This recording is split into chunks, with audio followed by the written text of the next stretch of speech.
طموح امرأة عاشقة.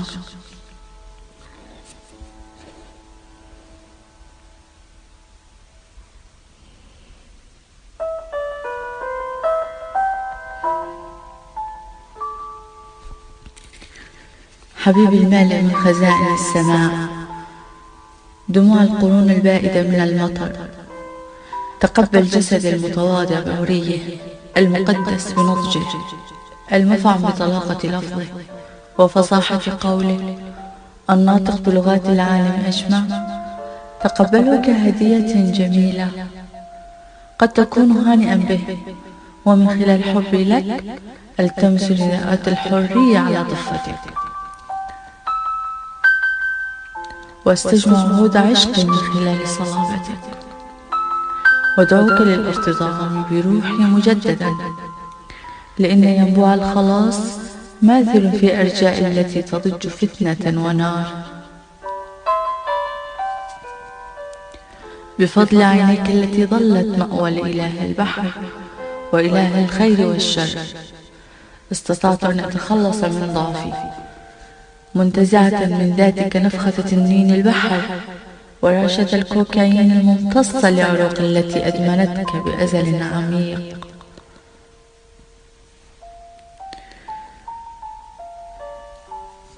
أغسل النهدين المغبرتين بمياه قلبك التي امتثلت لعلن السحر المخبأ فيهما، وملايين الأوجاع ترابط على روحي، تنتشي آهة على صبا يترهل من صميمي.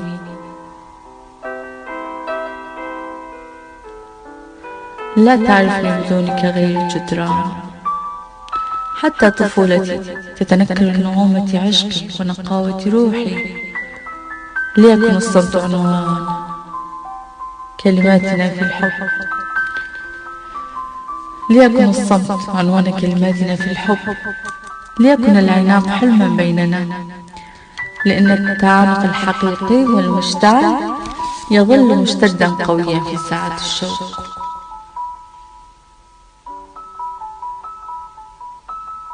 حبيبي، يا من تكتبني رواية حب تناهض عري الزمن، تخبطه جنونه وتزمته. أنت المانح للتواصل آمالا عديدة ومستمرة، المالئ رحابة الفضاء نجوما ذات رهبة، من خلال انعكاس بريق عينيك الشهيتين بموسيقى العشق في عيني، تحولت لأميرة حقيقية. وحولي الصديقات بتنا يستهجن عشقي لك وجرأتي أمامك وحرارة المشاعر تجاهك. حين